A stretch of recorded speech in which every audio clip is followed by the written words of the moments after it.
Good afternoon, good evening, and good morning to those folks joining us from around the world. Welcome to this, our inaugural session of Tipping Point Live, where we have open, thoughtful dialogue with entrepreneurs, industry leaders, and thought leaders on a personal, organic level to really bring these conversations that we often have behind the scenes to the forefront, and hopefully folks can learn, as I always do from these sessions, from the great folks we have as guests. So I'd love to welcome Rajesh Sinha, who is the founder and chairman of Fulcrum Digital. Thanks so much for joining us, Rajesh. Welcome. Thank you. Thank you, Andrew. And congratulations for kickstarting this vidcast. Good platform to empower and share the knowledge to the rest of the audience. Thanks very much. And for those folks who are joining us, we are streaming out live across LinkedIn, Facebook, and YouTube. If you have any questions or comments along the way, please feel free to add those in the comment section of whichever platform you are viewing on, and we will get to those questions throughout this episode. So there is so much to dig in on. I'm not even sure where to start, Rajesh. You and I have obviously been working together for just over a year now. I joined the organization back in December of 2021, and was fortunate enough to have the opportunity to work within what is now the Fulcrum Commerce pod of the company, and have now taken on a larger role in working with the global marketing team, where now we work hand in hand, and have been learning along the way. So I'm really honored to have you as our first guest here. I think you're an appropriate guest to have as we kick off Tipping Point. So to start off, but before we get into the digital landscape and digital transformation and levels of maturity and market challenges and business growth challenges, can you tell us a little bit about yourself, sort of your background and how you got into this space? Yeah, before I get into that, the real part, I would just give you a little background to the listeners. When I interviewed you and you joined Fulcrum, and Adam had introduced us to you, you joined e-commerce world and you had a lot of background in e-commerce and marketing, which I was very thrilled. You took that charge and helped us grow there. But I saw your passion to not only confine yourself into e-commerce, you wanted to really go beyond and take on the role of global Fulcrum Pod's responsibilities, and which you were very persistent on. And you took that role this year, and very happy to see you thriving in that on that responsibility. So congratulations I appreciate that, Rajesh. to that role. And yeah, so having a segue into your question about digital, it's a mindset game, right? People think about it's a technology game, but it's a mindset game. And I'll build it between your leadership and then what I'll talk about the digital.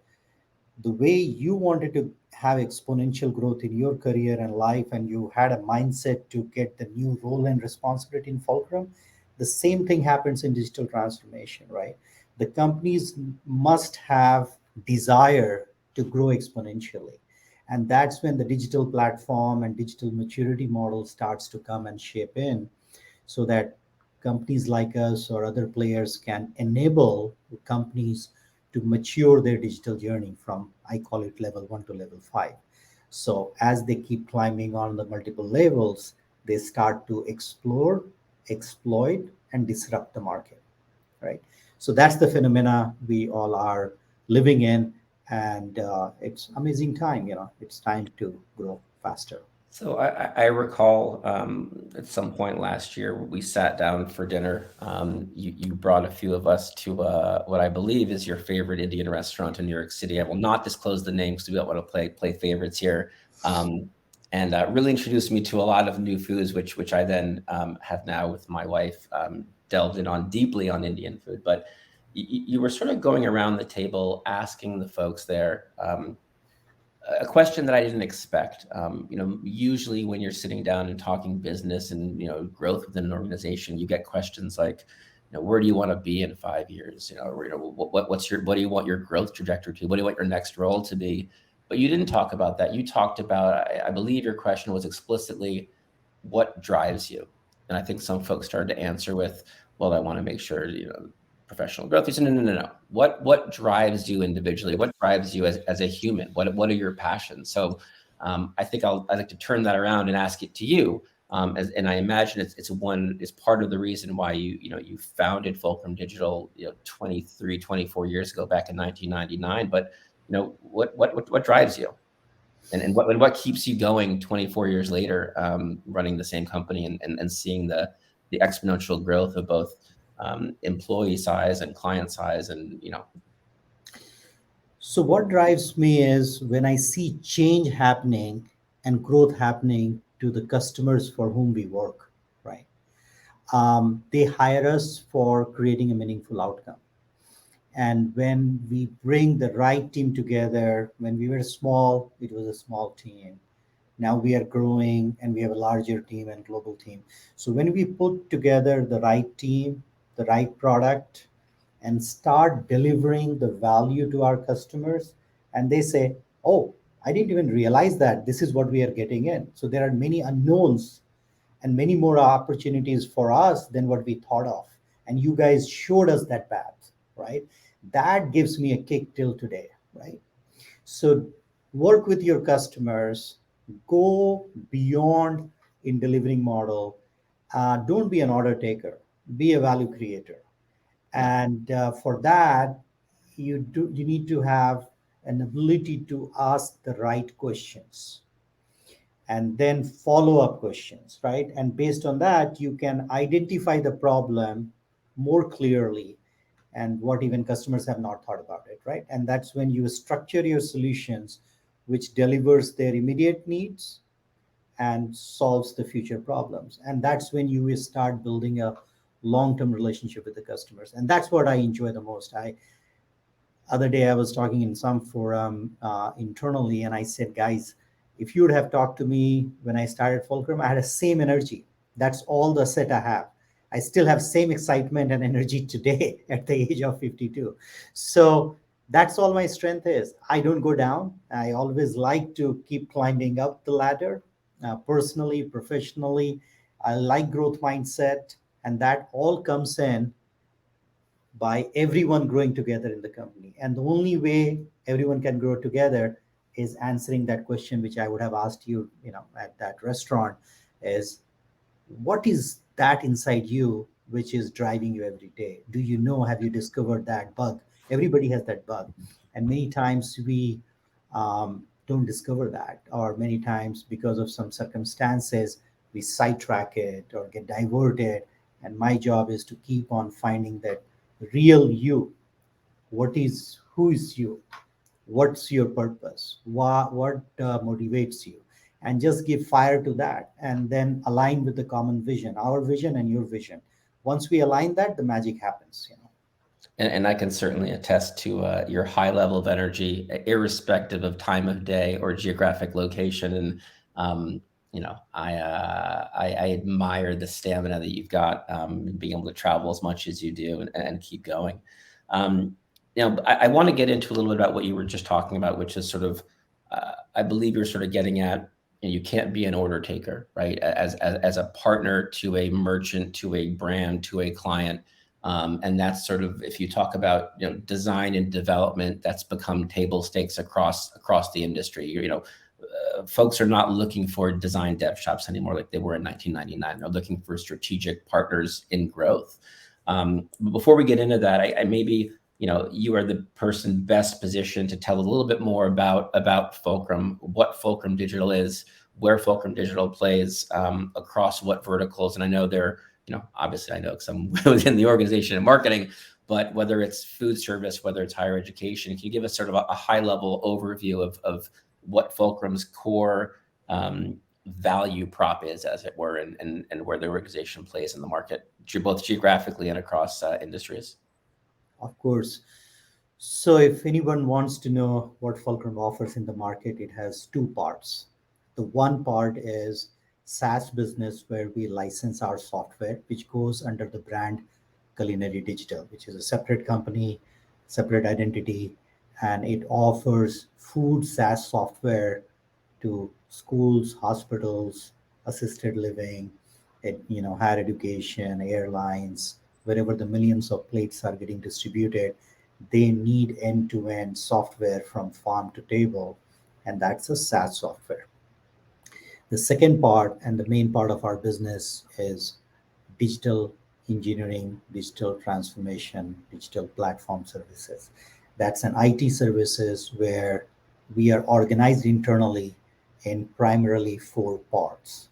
The first part is fintech, financial sector, where we work with a lot of payment platform development areas. Right. The second part is insurtech, working with insurance companies and building their insurance digital platforms. The third is consumer tech, where we work with B2B, B2C, MRLs, manufacturing, retail, logistics companies, and helping them and healthcare companies and building their digital platforms. And finally, higher education, university market, where we build the ed tech platforms. So these are the four next gen tech digital platforms. We build it, modernize it, their IT landscape through our IT services. And that IT services comes with our global delivery model. What does that mean? We have created a global delivery model from US, having a local architects, project managers, programmers over here. They work with same time zone developers from Brazil, Argentina, to give them the scale within the same time zone. And then further scale coming from India gives us a 24 by 7 support model to build a digital platform, right? So this is our delivery model. The markets where we are pretty strong at is the North American market. That's where our 75% of revenue comes from. Most of our customers are. Rest of them comes from London and Nordics market as of now in Europe. Little bit business we have in India, not a big business, but primarily that's where the customers are. And with our global operations, we have developers in London as well. So there are some projects we deliver for European customers. London plays a big hub for us. So that's the global footprint, target market, for people to understand. And we have enough customers who uses services and accelerators. So we have Fulcrum One platform, which works as an accelerator for developing the digital journey for our customers. So which is called, Fulcrum One. Now we have Fulcrum One.ai platform. So we continuously bring new accelerators to deliver things faster for our customers. So that's who we are. I appreciate that context, and I think I just want to circle back now that we have a full spectrum understanding of where Fulcrum Digital plays, and frankly, just your experience throughout the digital transformation journey, since the '90s, right? Which is the origins of real digital transformation. I want to talk about two tracks. One is how have you seen this change, the landscape change from when you first started doing this, and like we just mentioned, design and development was all anyone needed and wanted, right? And how that is just the resource pool across design and development has grown so dramatically that everyone's got designers and developers, right? Which isn't to downplay the importance of them, because they're very important, but there's a relative parity across the actual execution of design and dev. So the question then becomes, well, what do you do with design and development, and what other technological advancements can you bring into the equation to ensure that you are not simply being a mailbox for clients, but you are understanding what their business objectives are, what outcomes you're looking for, and how you can leverage cutting edge technologies to help ensure the success of those clients. Yeah. So let me help you understand the evolution of Fulcrum and evolution of this market over the period of time. What happened, what's happening, and I'll also give you a little bit context on what's going to happen in my view in future. So when we started our company, it was a journey and evolution of Web 1.0. Today, we all are riding the wave of Web 3.0. When we started, most of our competitors were focused on Y2K. A lot of our customers were asking for Y2K. That was a mass service model. We did not follow that track. We knew that's a short-term business model. It's a lot of companies were making money out of it, but we wanted to stay on the course of value creation model, and we focused on how to take the customers on the journey of Web 1.0, right? So we became a Web 1.0 consulting company, understanding customers' requirements from consultative mindset, and then building the enterprise architecture, service-oriented architecture, um, front view of the application using portal, the back-end applications using enterprise data architecture. So we started our journey with that path. We became strong with portal, social, mobile analytics, and collaboration platform, which was the SMAC world, which took us into Web 2.0 journey. Now people started to build more mobile applications, dashboard analytics, and we were riding that wave, right? So technology's wave continue to evolve. Now we are riding the wave of Web 3.0, which is, I call it, an intelligent platform economy. So everything is becoming intelligent. People think about data, AI is only about one aspect of the business, but I think it's all about intelligent platform thinking, which is you bring intelligence to your experience layer, intelligence to your process layer, and intelligence to your data layer. So once you marry all the intelligence in all three layers, you are an intelligent company, an intelligent platform mindset company, right? So that's will drive you to Web 3.0. So while we evolved from Web 1.2 to 3.0 and heading towards future, our thought leadership started to grow by double clicking on a domain understanding, Okay. because companies, they just don't want you to know the technology, they want you to know their business, right? Yeah, So if we absolutely. work in finance, we may not know all the avenues of finance, and we are not great at all aspects of finance. But if you start talking payment, I think we can have a great conversation about the payment domain. What are the emerging trends? What are the real time payments? We have great folks, depth of domain to talk about it. If you talk about insurance, we can go deep and talk about the trends in the insurance industry and how Web 3.0 technologies can create value for you, right? If you talk about food, we understand how that industry works, or talk about university, we know how the student experiences are and how to track their behavior in the campus, and things like that. So you tend to grow your domain knowledge to become a thought leader. So our evolution has also happened, technology evolution, Web 1.0 to 3.0, and growing inside those domain and mastering those domains. So that combined together makes us today a strong company to deliver better value for our customers. So I appreciate that all. It sounds complicated, but I think once you start peeling the layers back to understand the depth and breadth of technological advancement and what are the different layers and levels that where brands and clients and their partners can pull levers to drive business process automation, reduction in overhead, and enabling them to leverage their talent for higher and better value tasks, right? So we can Mhm. eliminate the administrative manual tasks and take those people and allow them to focus on, let's say you're a merchant and you've got a lot of manual processes around your sales team, and you're able to automate some of that, lead management system type things in CRM, then all of a sudden your sales reps can spend more time with their high value prospects and deep and funnel prospects than having to worry about doing the cold outreach piece of things, for example. Um, a very popular topic over the past few months has been artificial intelligence, machine learning, in particular, ChatGPT really kicked this thing off and put it into fifth gear. I'm curious to hear your thoughts around not just ChatGPT, but these, the artificial intelligence, machine learning, and how far it's come really since we all saw movies like the Terminator, where we were worried about machines taking over the world. But in reality, what does that look like today, and how are businesses positioned currently to take advantage of these new technologies, and are they positioned to, or are they some so far behind that there's a lot of catch up to do. I'm curious your thoughts on the landscape. Yeah. So, in my view, humans are the most intelligent creature on this planet.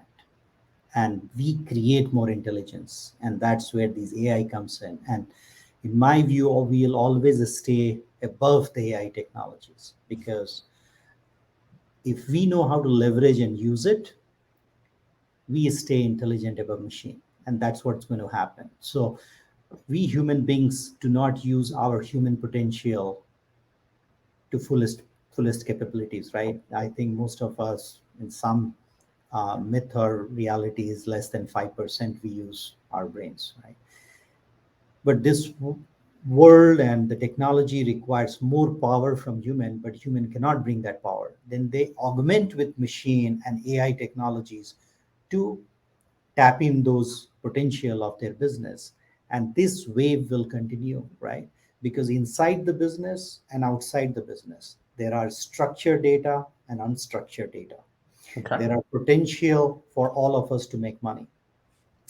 Now, with language model, it's all accelerating our journey, right? It's reducing our time to get the answers. So any path, whether it is chat GPT or future, there will be some other path which will be evolving and we got to be ready with it. And it's coming.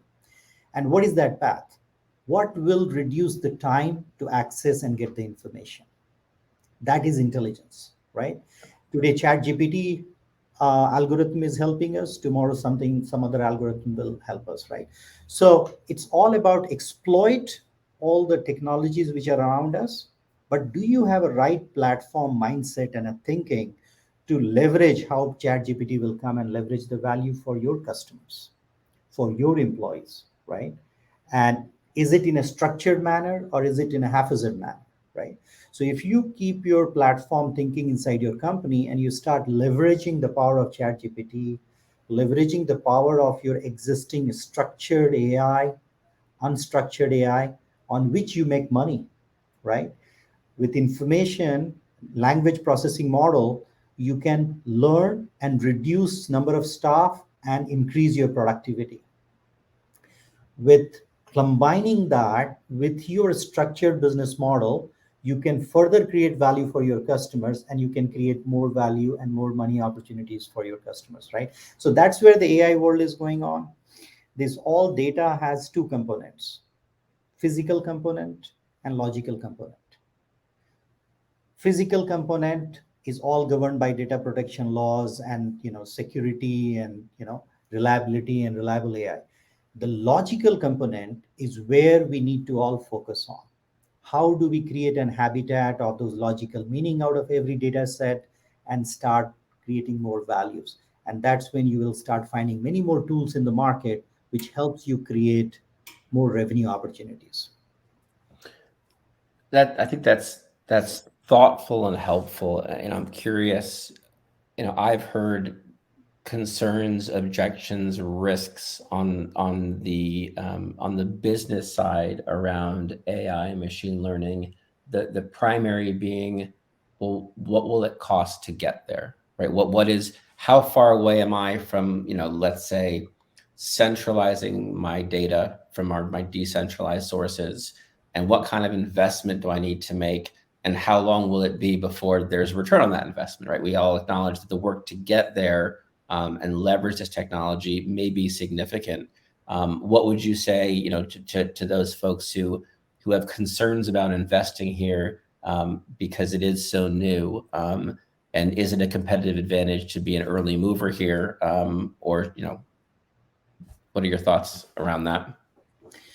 It all depends on who you are talking to, right? So Okay. if I look at Fulcrum's world and look at the Fulcrum's customers, I would say that look, follow the 70-30 rule.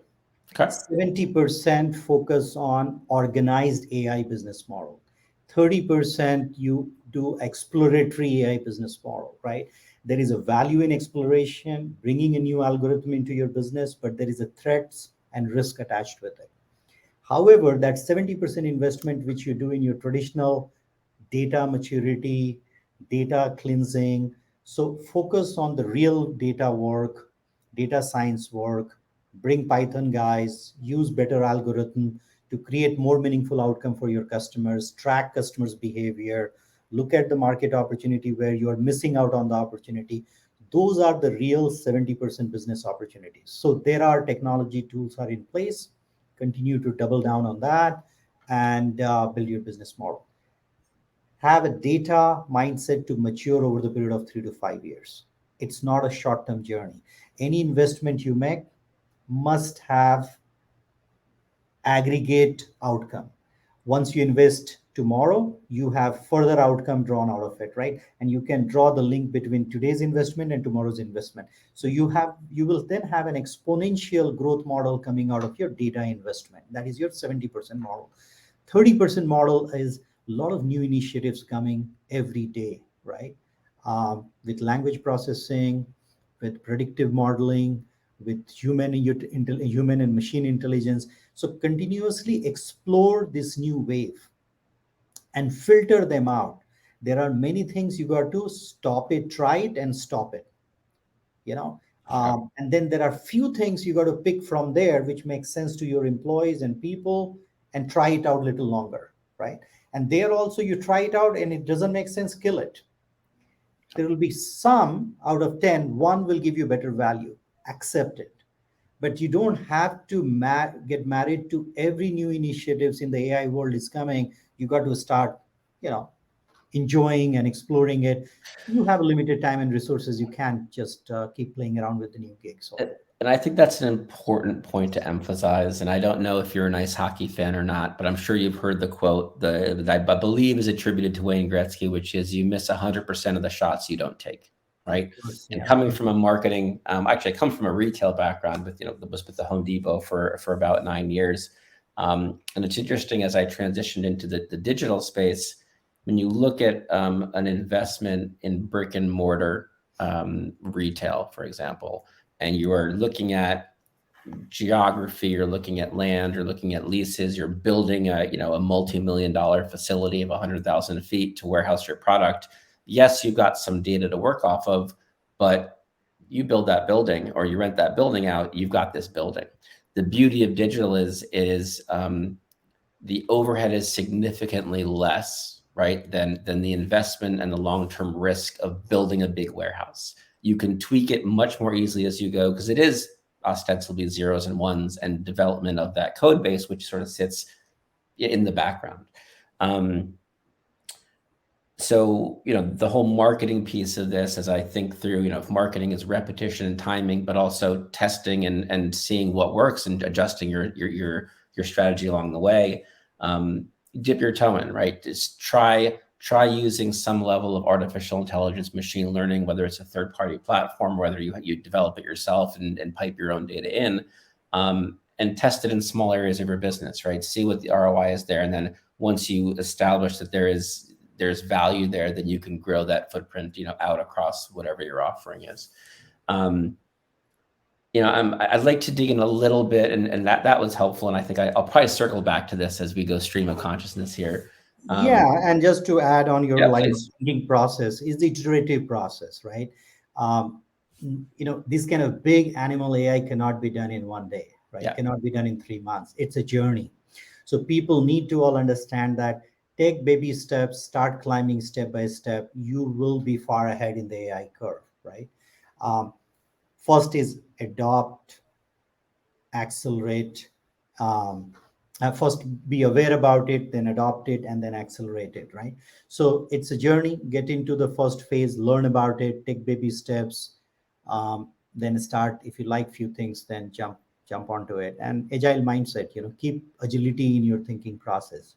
No rigidity. Rigidity kills it. Fluidity gives you flexibility to grow with AI mindset.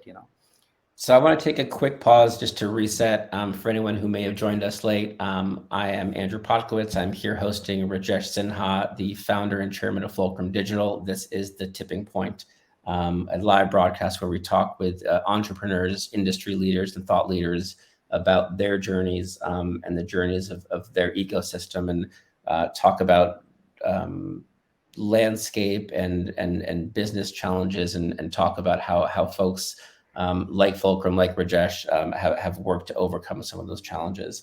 And I promise this is completely organic in that I thought of it this morning because I remembered about this. But I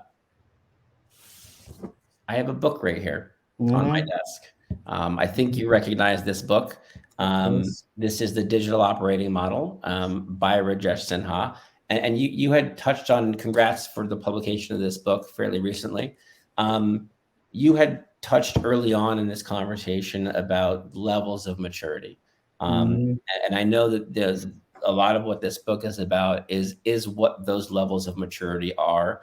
And as organizations grow, and as they scale, what are the challenges they face from both an organizational operation standpoint, but also how do you achieve the most and get the most out of your technology? And I think it would be helpful if you sort of touch on, because I think it is very interesting as you think about companies' evolutions through the technological adoption. Can you talk us through what are you talking about when you talk about levels of maturity, and what does one look like, and up until five, and who's at five? I won't ask you who might be at one, but I'd be curious to know out there in the market, in the greater landscape, who do you think is at a digital maturity level of five? That's a human nature. You really want to know the final game, right? End game. But journey is very important. So let me first tell you journey. The DOM name is digital operating model. The reason we called it operating model, the whole book, is it has a recipe to help you grow from level 1 to level 5. And how you grow, there is a concept we have created there called DOM. It revolves around three parameters. Number one is mindset. People think it's all about digital, it's all about technology, but I say it's all about people mindset. You can bring the best and the latest and greatest technology, but your front line and the top line are not ready to exploit it. Your digital is not going to be fully in use, right? So you lose the momentum. So mindset is equally important, Eh, which brings the when you digital Sorry, process. Rajesh, to jump Mhm. in. When you talk about mindset, um, you know, can we talk a little bit about, it's one thing if the leadership or an individual and organization is determined to do this thing, whatever this thing is. But when you talk about collective mindset and mind frame, and the leadership and guidance of whoever has this ambition to when you talk about leadership and getting that corporate culture and that willingness to adapt, adopt and evolve, you know, you've done it for years to grow a company to over 1,500 people globally. How do you get people on board to go from 0 to 1? So it's not only the top line workers and the executives of the company. It certainly starts with the executive, but the front line plays important role.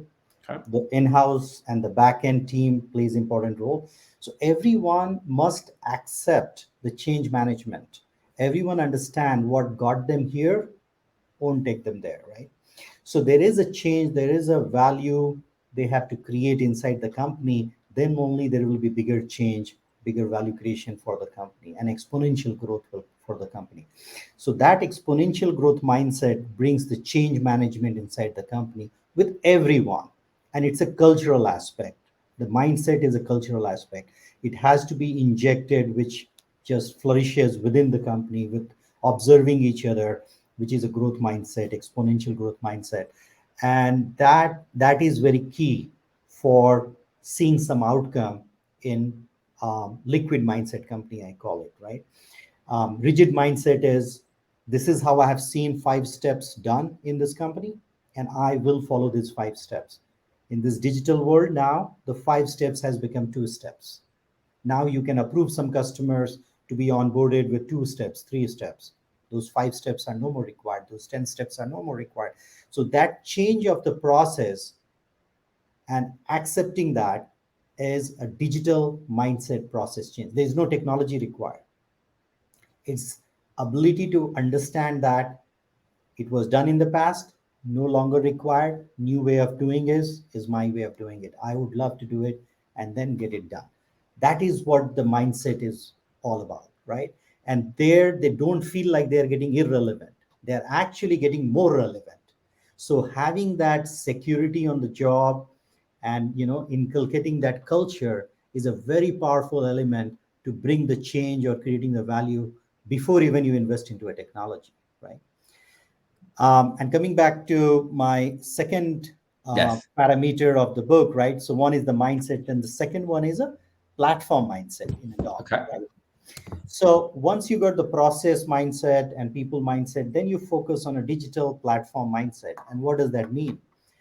Every company invests into a technology, right? So when you keep on investing, you are investing either into a vertical system or a horizontal system.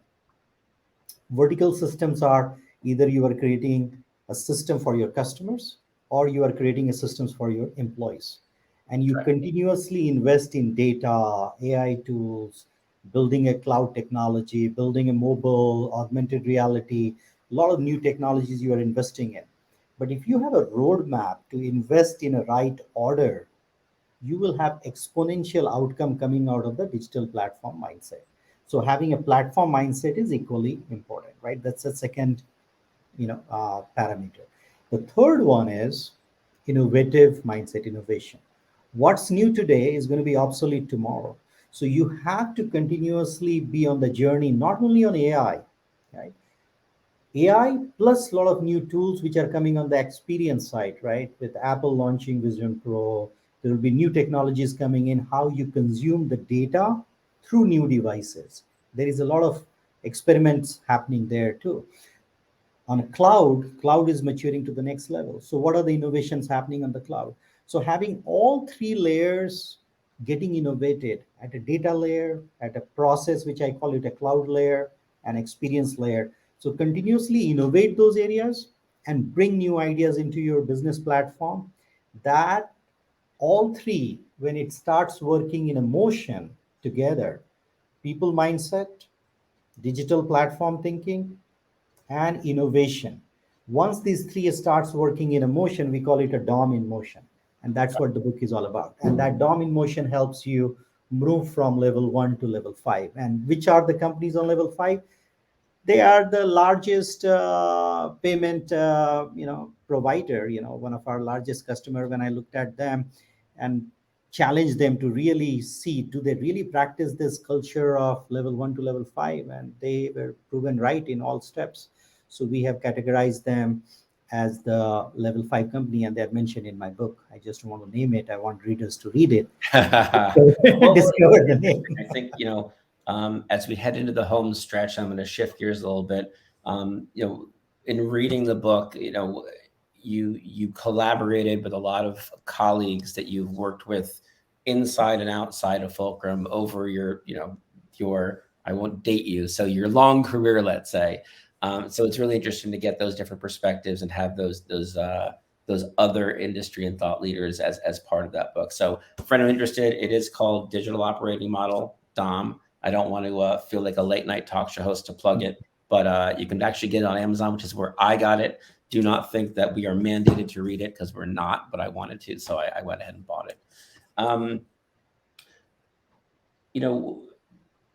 You have, together with your leadership team and all of the dedicated employees and staff within Fulcrum Digital, of which when I onboarded was really impressed when I looked at retention and folks who have been on here for 10, 15, 17, 20 years. It's sort of unheard of in the systems integration space on the sort of agency side of digital development and platform.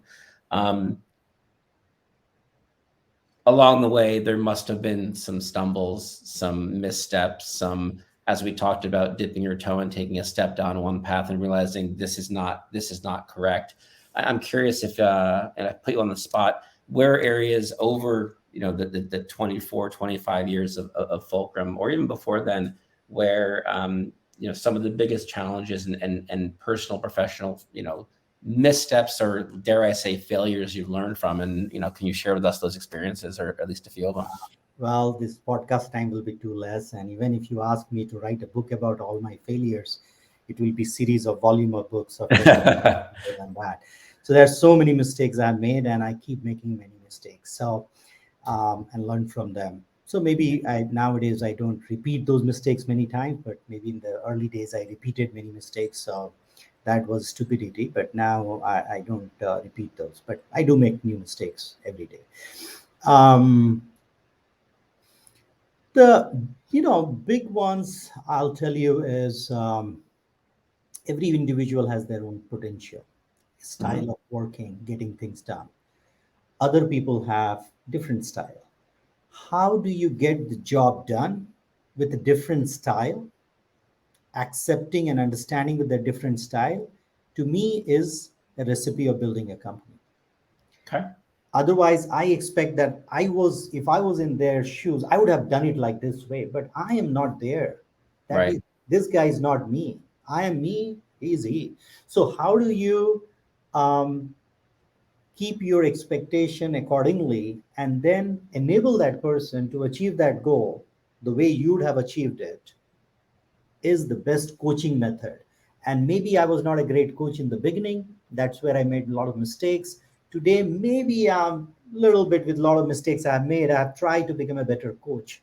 So instead of today, you come to me, Andrew, in so many other meetings or ideas, right? You come with a problem. I tell you, I know the solution, but I'm not going to give you the solution.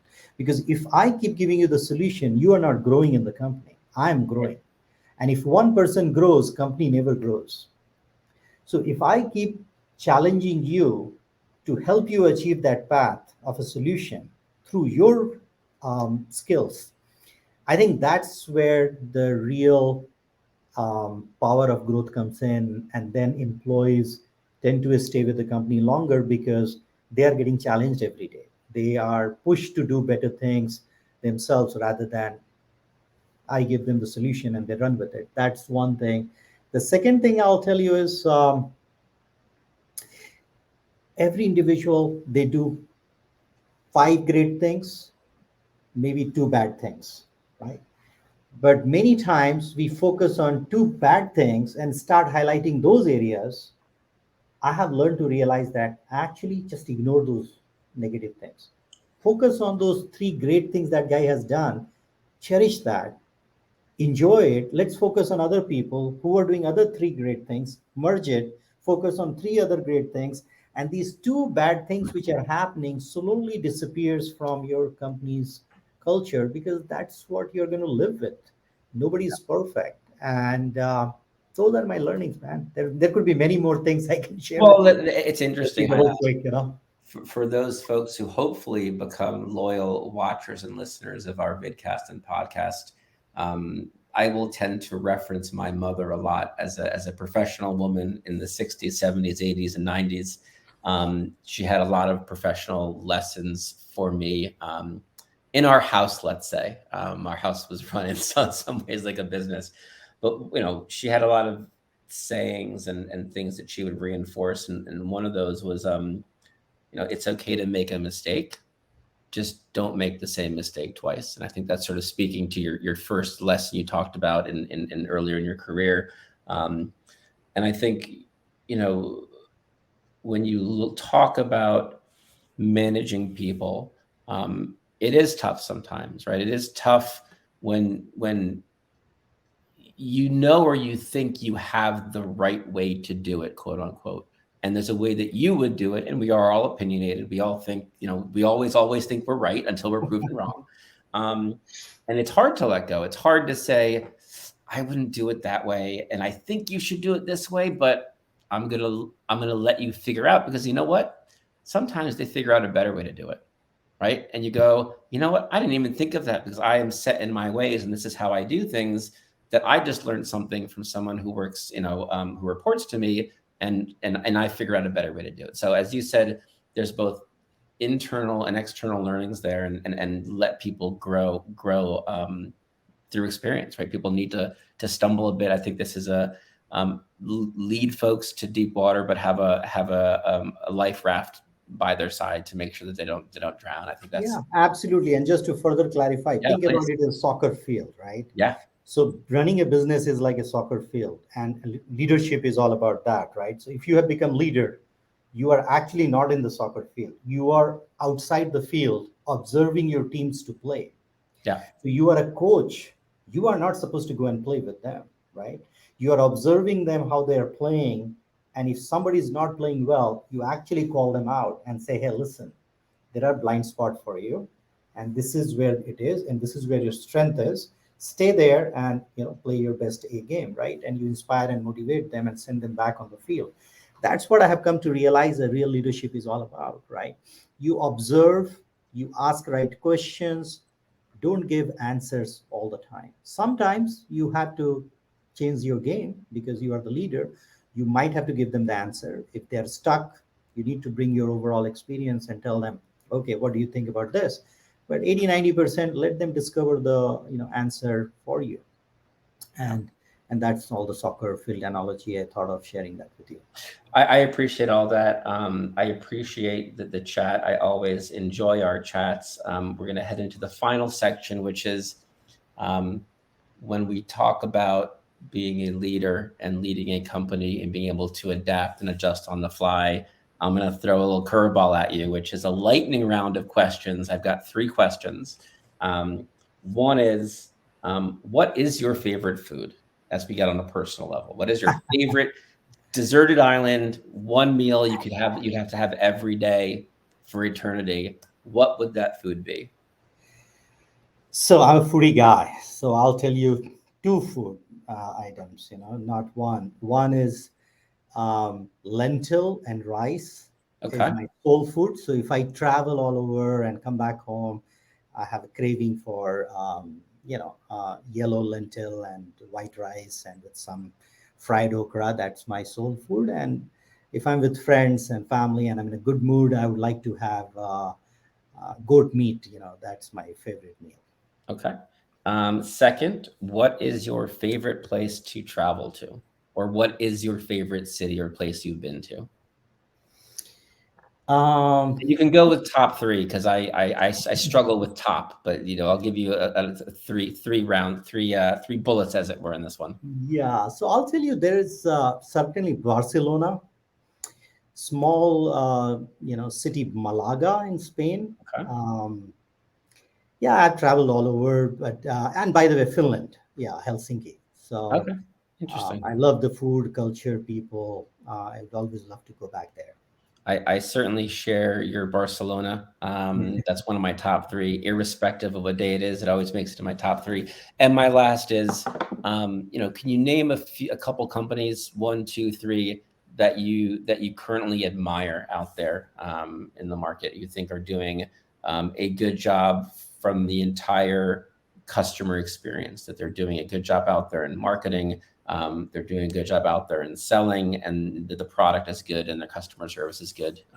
Doesn't matter what vertical, what industry. Yeah, Curious who you're admiring sure, right now. sure. Obviously, these obvious names are there, which is Apple and Tesla's.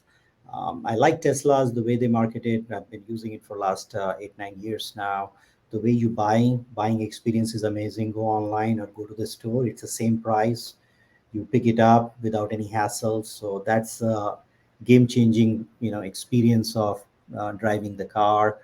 I love that. And um, any, like, recently my wife had this Lululemon mirror, and that mirror is not a mirror, it's an exercise equipment. So when I switch Ah, on, it's connected with yeah. a wireless device, and then the trainer will appear on the mirror, and now I can have live interaction or offline interaction, offline sessions with them, and just complete my exercise. So things like that, it just excites me because now I don't have to pay like $200 or $150 to my trainer. It's I can just interesting. subscribe and learn.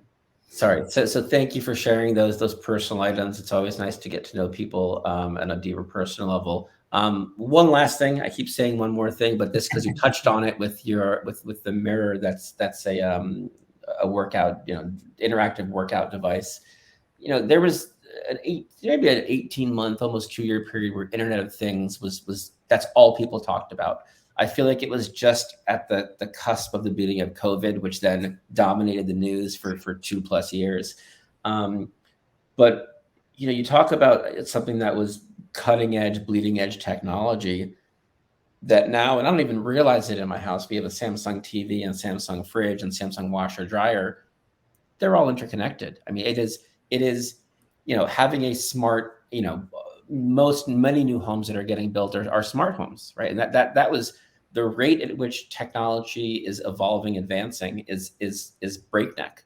And something that was brand new 3 years ago that we were all in awe by is now standard. So when we talk about the industry in which we work, you and I, on the services side and the technology side and platform side of business, um, yeah, it is important to